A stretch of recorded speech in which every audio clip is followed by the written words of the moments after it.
Non, mais c'est ok.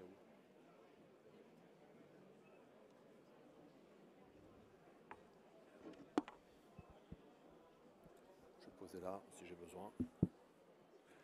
Bonjour à tous. J'espère que vous m'entendez bien. Moi, je ne sais pas, donc si vous ne m'entendez pas, vous me faites des signes. Donc, je me présente, Lionel Bertrand. Je suis directeur adjoint énergie-environnement au CSTB, Centre scientifique et technique du bâtiment. Et je vais vous parler aujourd'hui de la base de données nationale du bâtiment. Peut-être on peut faire un petit sondage avant de commencer. Qui connaît déjà la BDNB parmi vous? Quelques personnes, ok. Déjà quelques mots sur le CSTB, pour ceux qui ne connaissent pas. Nous sommes le CSTB, Centre scientifique et technique du bâtiment, qui est un établissement public essentiellement de recherche avec 1000 collaborateurs et plusieurs activités assez complémentaires. Déjà un fort ancrage dans la recherche, une activité d'évaluation des produits technologiques, donc les produits de construction avant mis sur le marché, une forte activité de conseil aux politiques publiques. Ce que je vais vous montrer aujourd'hui rentre plutôt dans cette catégorie-là, support décisionnel aux politiques publiques, conseil aux politiques publiques, et de façon plus générale, assistance aux acteurs du bâtiment sur un très très large spectre, tous les acteurs du bâtiment et périphériques. Alors avant de vous parler, de vous dire ce qu'est la BDNB, je vais plutôt vous dire à quoi sert la BDNB. En tout cas, c'est comme ça qu'on l'a pensé à la genèse. C'est la genèse, ça remonte à 2018 à peu près. Alors, comme je vous l'ai dit, on travaille beaucoup en support aux politiques publiques et on a ressenti le besoin de disposer d'outils beaucoup plus performants pour conseiller les décideurs sur ce grand chantier de rénovation énergétique qu'on poursuit depuis des années et qui n'est pas terminé. Avec pas mal d'enjeux qu'on voudrait adresser à travers un outil capable de répondre à plein de questions différentes. Alors vous allez voir sur ce schéma, on a positionné quelques questions classiques que se posent les décideurs et on les a positionnées sur un schéma à 4 étapes dans lequel on va trouver une phase de diagnostic du parc existant, une phase de simulation des actions possibles, des scénarios de politique publique, des scénarios de rénovation, des problématiques de l'ordre du ciblage des actions et des problématiques de type évaluation des politiques publiques qui ont été mises en œuvre, dans retour d'expérience. Donc, de façon plus détaillée, toutes les questions qui tournent autour de quelles sont les caractéristiques de mon parc sur un territoire donné, dans un parc donné, dans un périmètre donné, caractéristiques techniques, les caractéristiques performantielles en termes de consommation énergétique, en termes d'émissions de gaz à effet de serre, tout ça c'est le diagnostic. On peut sortir des cartographies, on veut sortir des statistiques, on veut pouvoir segmenter son parc, l'analyser, évaluer des performances, etc. Dans la phase simulation, c'est là que ça devient intéressant, on veut pouvoir tester des scénarios de politique publique, mesurer leurs impacts et choisir la plus performante, la plus efficiente, par exemple en termes d'impact gaz à effet de serre par euro d'argent public investi. Par exemple, ça peut être une stratégie d'optimisation. Donc là, on va apporter des solutions de simulation des scénarios. Le ciblage, bien sûr, pour agir en priorité sur les bâtiments prioritaires, là où il y a le plus de gisements. Je vais vous montrer des applications tout à l'heure. Et puis le retour d'expérience, qu'est-ce qu'a donné ma politique, mes actions, qu'est-ce qu'ont donné mes actions, comment je peux corriger le tir pour le prochain tour, de manière à gagner en efficience et finalement atteindre mes objectifs. Voilà, tous ces objectifs-là, la BDNB est capable d'apporter des éléments de réponse. Pas à tout, mais apporter des éléments de réponse. C'est comme ça qu'on l'a conçu. Alors qu'est-ce que la BDNB? En fait, c'est une base de données du parc de bâtiments existants qui répertorie à la maille élémentaire du bâtiment. Un bâtiment égale un objet de la base de données. Tous les bâtiments existants, qu'ils soient tertiaires ou résidentiels. Aujourd'hui, on couvre la France métropolitaine ainsi que la Corse et demain, on l'espère, les départements d'outre-mer, les régions d'outre-mer. Alors c'est une base qui a été conçue sous le financement du programme C2E, donc certificat d'économie d'énergie, sous la gouvernance d'un regroupement d'organisations professionnelles du bâtiment qui s'appelle Profil. On va retrouver toutes les grandes organisations du bâtiment. Et puis c'est dirigé, donc piloté directement par le CSTB, qui est un établissement public. Donc c'est une base vraiment publique, à disposition des pouvoirs publics, mais également des acteurs privés. Alors comment est fabriquée la BDNB? Alors quand on fait ça, qu'est-ce qu'on va trouver? On va trouver un peu plus de 30 millions de bâtiments, d'objets bâtiments. Donc le chiffre a évolué depuis le moment où j'ai préparé le PowerPoint. On vient de passer à 32 millions de bâtiments, d'objets bâtiments. On couvre quasiment tout le parc, hein. Donc c'est pas du 100%, mais presque. On est à plus de 90%, hein. Comment on fait ça? On est allé chercher toutes les bases de données qui existent, qui contiennent des informations intéressantes, techniques, et aussi d'usage sur les bâtiments, les surfaces, ce genre de choses, la morphologie. On a trouvé 30 bases qui existaient, on les a toutes croisées, toutes alignées. C'est un gros travail technologique pour ceux qui manipulent un peu la donnée, vous comprendrez. Et on génère donc une fiche d'identité pour chacun de ces objets, de ces 32 millions d'objets. Dans cette fiche d'identité, il y a entre 200 et 400 attributs, entre 200 et 400 informations différentes qui sont disponibles.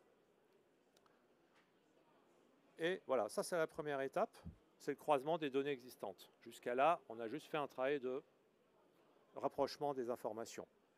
Mais comme au CSTB, on est des physiciens du bâtiment et qu'on travaille depuis de longues dates sur la modélisation et la simulation, on développe des modèles de simulation énergétique, ce qu'on a voulu tout de suite faire, c'est rendre simulables ces bâtiments. Donc, chaque objet bâtiment, aujourd'hui, chaque objet bâtiment résidentiel, ce n'est pas encore le cas pour le tertiaire, ça sera un petit peu plus tard, mais pour tous les bâtiments résidentiels, que ce soit une maison individuelle ou un immeuble collectif, est simulable au niveau énergétique avec nos modèles, tous les modèles du CSTB. On a ici aussi branché bien sûr le modèle du DPE, le vrai modèle du DPE. On est capable de recalculer les DPE sur chacun des bâtiments. Avec une tâche, une étape intermédiaire de reconstruction des informations manquantes. Je vais passer là-dessus, c'est un peu complexe, c'est vraiment la data science. Et retenez que tous les bâtiments sont simulables. Ce qu'on a effectué, c'est donc le rapprochement data, modèle de simulation.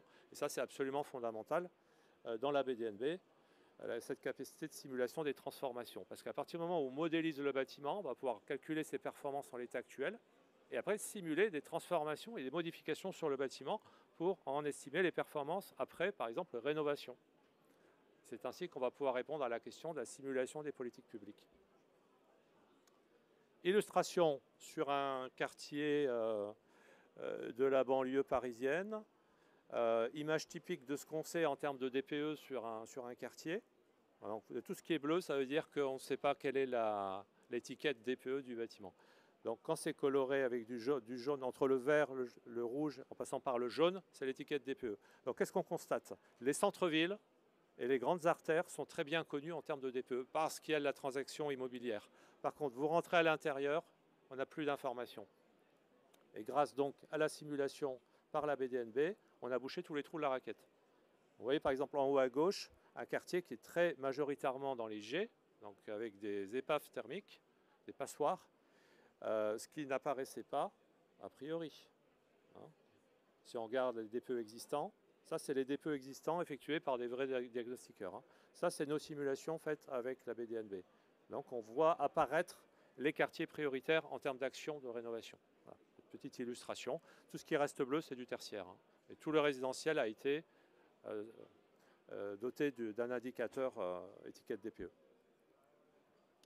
Alors la BDNB, c'est donc une base de données. En réalité, c'est plus un process de génération de cette photographie sous forme d'une base de données qu'on rejoue 3 à 4 fois par an. Donc on va générer plusieurs millésimes par an qui sont des photos du parc. Et chaque photo du parc est une base de données qui est structurée en 3 couches. Alors c'est important d'avoir ça en tête. 3 types de données avec 3 niveaux d'accès différents. Premier niveau, c'est l'open data. Vous pouvez dès aujourd'hui télécharger gratuitement la couche open. C'est gratuit, c'est sur DataGouv. Sont dans cette couche-là toutes les données issues à l'origine d'une base de données en open data. Donc on restitue en open data tout ce qui à l'origine était en open data. Okay, c'est clair. Le deuxième étage en rouge, ce sont des bases de données ayant droit. On va chercher des informations dans des bases qui ne sont pas ouvertes aujourd'hui et qui sont accessibles à certains profils exclusivement. Alors très probablement, il y a des collectivités territoriales parmi vous. Vous êtes ayant droit, par exemple, de toutes les bases qui sont dans la couche ayant droit. Donc on va trouver les fichiers fonciers, les DV3F, ce qu'on appelle les données foncières. On va trouver également le registre des copros en version complète, le RPLS de logement social en version complète. Voilà, tout un ensemble de données plutôt très riches qui viennent compléter l'open data. Troisième étage, là on va trouver ce qu'on appelait la BDNB Expert. Ce ne sont que des indicateurs que nous, le CSTB, nous avons calculés grâce à nos modèles ou des algorithmes. Je vais vous en montrer quelques exemples tout à l'heure. C'est notamment le cas des DPE qu'on a resimulés. Donc, par exemple, les DPE, les DPE réels faits par des vrais diagnostiqueurs, donc issus de la base ADEME, on va les trouver dans la couche open, c'est en open data. Les DPE que nous on a simulés au CSTB, on va les trouver dans les couches experts. Ok.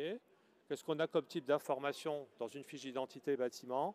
Après, c'est différentes catégories d'informations. Déjà, des informations morphologiques. Sachez qu'on a une vision en 3D du bâtiment, très intéressant pour nous, par exemple, qui faisons de la simulation.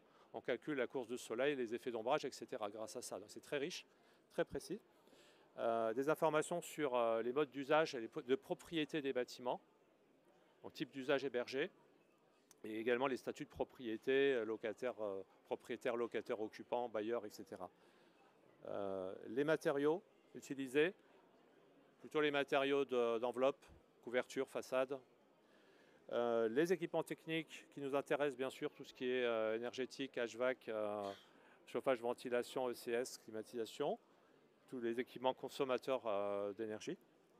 Alors les données de consommation au sens large, alors on va chercher les données de consommation au compteur pour celles qui sont publiées en open data. Donc les gros bâtiments en général, les immeubles de plus de 10 logements, on dispose des consommations au compteur annuel consolidées à l'échelle du bâtiment. Donc ça c'est intégré, croisé dans la BDNB. Et puis il va y avoir aussi toutes les simulations performantielles qu'on va pouvoir faire dans la couche expert. Donc un petit focus sur la fameuse couche expert avec nos indicateurs calculés au CSTB. On a un grand programme de recherche là-dessus pour construire une bibliothèque très très riche et qui ira à terme au-delà de la simple problématique énergétique. Les problématiques qu'on peut très bien traiter avec la BDNB, c'est notamment dans le domaine de la maîtrise des risques. Retrait gonflement des argiles, on a par exemple un projet en cours là-dessus, à titre d'illustration, mais il y a beaucoup de sujets qui vont pouvoir être intégrés. Donc on a tout un process de construction de ces indicateurs qui vont ensuite être calculés sur chacun des bâtiments et ensuite abonder la base de données. Donc la première ligne est déjà disponible, la deuxième est en cours de développement. Et je vais vous faire quelques focus sur quelques indicateurs pour que vous compreniez un petit peu la forme et voir qu'il n'y a pas que du calcul énergétique. Par exemple, cet indicateur s'appelle la valeur verte à la vente d'un bâtiment. Ce qu'on va chercher à calculer, à estimer, c'est le potentiel de revalorisation financière du bien à la vente dès lors qu'on va changer son étiquette énergie. Vous voyez sur le graphe, par exemple, là je prends l'exemple d'un résultat qui a été calculé sur un bâtiment, c'est ce fameux histogramme. Mettons qu'on part d'une situation où le bâtiment est en G, et on va le rénover, on va passer en A. C'est vraiment le cas idéal. Hein. C'est assez difficile à faire, ce que je dis là, mais c'est le grand écart.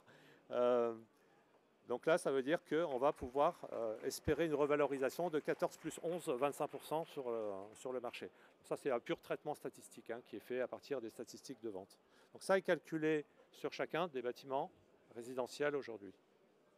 Un autre exemple, le potentiel de raccordement à un réseau de chaleur. Donc on a intégré les informations des réseaux de chaleur urbains et on calcule donc un indicateur de potentiel de raccordement. Un autre exemple, nous travaillons également sur l'identification et la quantification des phénomènes d'îlots de chaleur urbains en France. Donc ces résultats ont été intégrés dans la BDNB et sont disponibles bâtiment par bâtiment. Et bien sûr, les DPE que je vous ai montrés tout à l'heure. Ça fait partie également des indicateurs experts. Vous voulez accéder à ces informations BDNB. Comment accéder à ces informations BDNB? Aujourd'hui, on a plusieurs voies d'accès qui sont disponibles. La première, partons de gauche à droite, l'accès à l'open data, ce que je vous ai expliqué tout à l'heure depuis le site datagouv.fr, c'est libre. Il n'y a même pas enregistré votre nom, vous téléchargez, mais par contre vous allez recevoir des fichiers assez lourds, il faut quand même savoir les traiter. Voilà, couche open gratuite. Ensuite, pour tout le reste, on a un service de mise à disposition des données par export de fichiers. Là, pour le coup, ce n'est pas gratuit. pour accéder aux deux couches suivantes qui vont être la BDNB ayant droit et surtout la BDNB expert. Donc là, il faut nous contacter et on a une grille tarifaire pour vous mettre à disposition ces données-là. On propose des abonnements annuels de façon à ce que vous puissiez bénéficier de tous les millésimes sur une année ou pas. Vous pouvez aussi acheter juste un millésime. Et puis voilà. Troisième façon de consommer la donnée, c'est l'API. Pour ceux parmi vous qui travaillent sur un système d'information, qui développent un système d'information ou une application, l'API, c'est le meilleur mode de consommation. Donc là, on a une API qui vient de sortir il y a quelques jours avec des nouvelles fonctionnalités, plein de fonctionnalités très riches. Donc vous accédez non seulement aux données, mais à des tuiles vectorielles qui vous amènent un quartier complet, des statistiques sur un périmètre, un paquet de bâtiments à l'intérieur d'un polygone. Il y a plein de choses comme ça qui sont accessibles. Les recherches d'adresses aussi. Depuis une seule API, avec une tarification qui est faite à l'appel. Donc vous payez ce que vous consommez. C'est très, très progressif du coup. Avec toujours ces trois couches-là qui vont être disponibles. Donc là, vous pouvez accéder à cette API via notre site internet bdnb.io. Je n'ai pas mis sur la slide, je crois que ça vient derrière. Et vous pouvez demander un abonnement API par ce vecteur-là ou nous contacter directement. Et puis on a un quatrième vecteur qui est qu'on développe également, toujours dans le cadre de Profil, un certain nombre de services applicatifs qu'on a appelés tous GoRénov quelque chose. GoRénov, c'est des outils décisionnels en support à la rénovation. On en a plusieurs. Et dans chacun de ces applicatifs, vous allez avoir une partie gratuite et puis des services premium où il faudra acheter un abonnement pour accéder à certaines fonctionnalités. Un petit focus sur ces sites GoRénov. Donc il y en a un qui est destiné au grand public, GoRénov particulier, c'est gorenov.fr, c'est le nom simple. Il tourne actuellement, vous pouvez aller voir. Beaucoup de visiteurs, on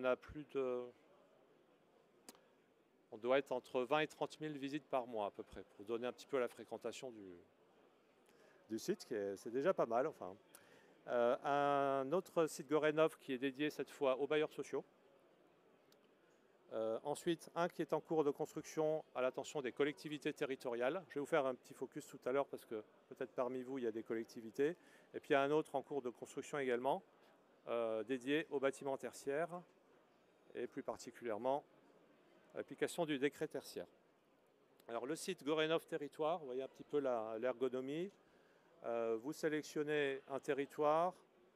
Vous avez des filtres à disposition pour sélectionner les bâtiments. Je veux les maisons individuelles construites entre telle année, pof, voilà. Vous sélectionnez, vous filtrez. Vous choisissez l'indicateur d'intérêt qui peut être par exemple le DPE ou les émissions de gaz à effet de serre. Et vous visualisez sur la carte les bâtiments. Vous pouvez zoomer, dézoomer, colorer par l'indicateur et dans la fenêtre de droite des statistiques globales sur votre sélection. Voilà, c'est ça le fonctionnement de GoRénov Territoire qui va être à disposition de tous très bientôt. Il tourne déjà, hein, mais il est un petit peu en bêta-test là actuellement.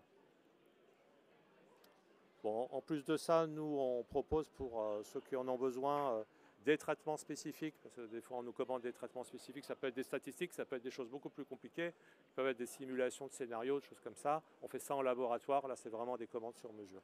Bon, sachez que ça existe.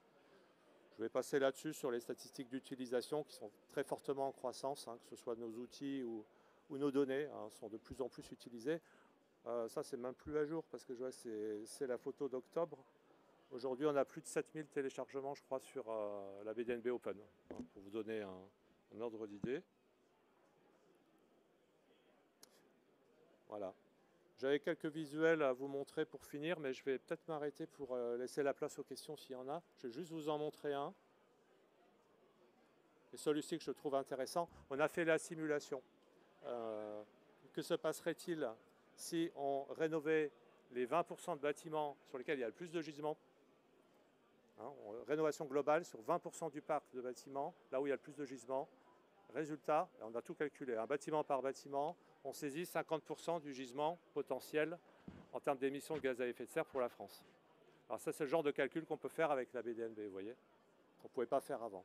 Voilà, je m'arrête là et je vais peut-être prendre les questions s'il y en a.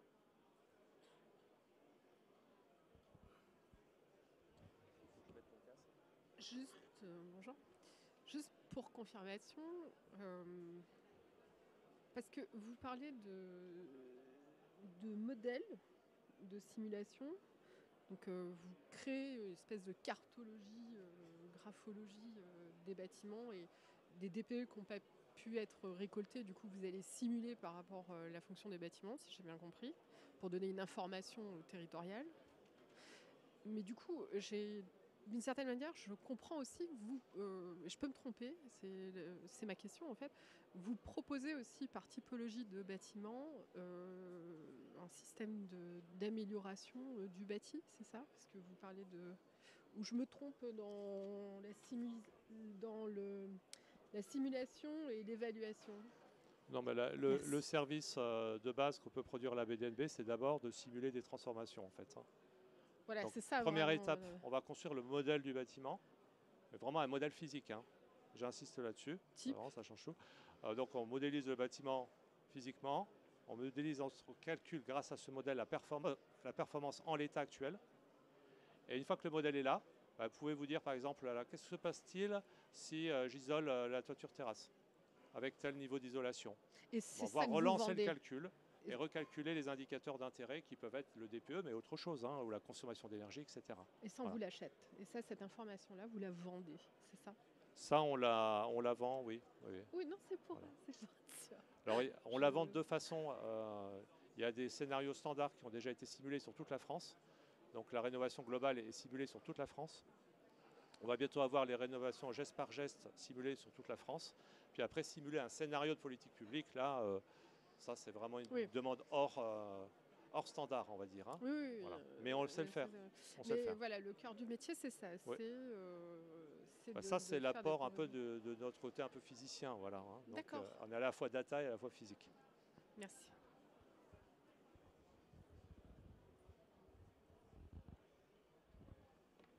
Oui, vous avez parlé de la partie tertiaire de votre base de données. Oui. Quand est-ce qu'elle sera disponible? Parce que j'ai compris que la partie résidentielle était développée. Ah. Oui. Oui, je vous entends. Oui. C'est mieux. Vous avez parlé de la partie résidentielle beaucoup et de la partie tertiaire qui était en construction. J'imagine que c'est un beaucoup plus gros travail du fait de la diversité du parc. Quand est-ce que cette partie sera disponible? Non, alors là, je ne sais pas répondre à ça. Est-ce que vous y travaillez ou bien déjà sûr, bien ou sûr. pas? Oui, on y travaille beaucoup. Le problème fondamental du tertiaire, c'est qu'il y a beaucoup moins de données sources. Bien sûr. Beaucoup moins connues, notamment du fait qu'on n'a pas un DPE simulé comme sur le résidentiel.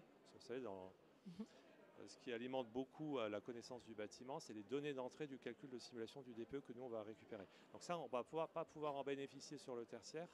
Et donc la recherche de données est beaucoup plus difficile. On est obligé d'attaquer des bases qui ne sont pas ouvertes aujourd'hui. Donc on est en phase de négociation et de discussion avec les propriétaires de bases pour pouvoir récupérer des informations qui sont moins accessibles et qui de toute façon seront moins fournies que dans le résidentiel.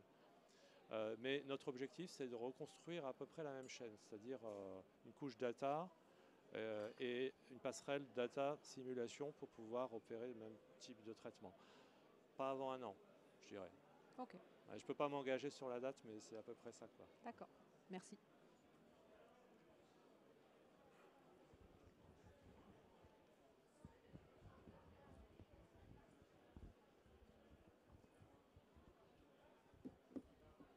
Merci beaucoup, merci pour votre présentation.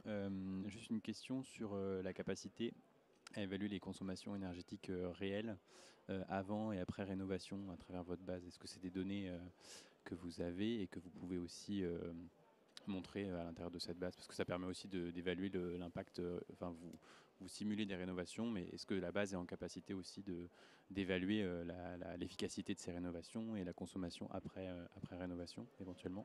Alors ça fait partie des choses qu'on voudrait faire, qu'on n'a pas encore implémentées, parce qu'on s'est beaucoup concentré sur les modèles jusqu'à présent. Donc on est sur une approche théorique modélisation. C'est un certain point de vue. Et ce dont vous parlez, c'est un autre point de vue, c'est vraiment la réalité au compteur. La situation, c'est que déjà, on n'a pas accès à toutes les consommations au compteur. Il y a des protections du fait du RGPD. En fait, tout ce qui est moins de 10 logements, on n'a pas accès, sauf consentement spécifique du propriétaire, de l'occupant. Pareil pour le tertiaire. on va avoir le même type de règles. C'est un peu plus compliqué, mais c'est le même type de règles. Donc ça, c'est le premier verrou qu'il faut lever, mais bon, on peut gérer ça. Et effectivement, ce qu'on va implémenter, c'est des indicateurs de suivi pour voir la trajectoire de consommation d'un bâtiment entre une année N et une année N+1. Et corréler ça à des opérations de rénovation pour voir... ouais. Donc ça, c'est devant nous. Ça relève de la R&D quand même, hein, parce qu'il faut le traiter. Pour pouvoir l'analyser, il y a des traitements à faire. Voilà. Je crois que je suis arrivé au bout du temps. Donc, je vais vous remercier pour votre écoute. Une petite dernière. Une dernière question. Votre système, du coup, peut aussi aider dans le système achat-vente des bâtiments. Alors, sûr, on n'est pas en tertiaire, on va rester dans le résidentiel, mais il arrive le tertiaire. Du coup, en achat-vente aussi, votre produit... Il y a des indicateurs qui peuvent être intéressants, oui, effectivement. Ouais, oui. C'est la performance, peut-être qui n'est pas connue, normalement elle est connue au moment d'un achat-vente, mais bon, en tout cas nous on a un indicateur qui est resimulé dans tous les cas. On recalcule de façon le DPE, même s'il y en a un vrai, on le refait quand même. Et puis après il y a le gisement, le potentiel de rénovation.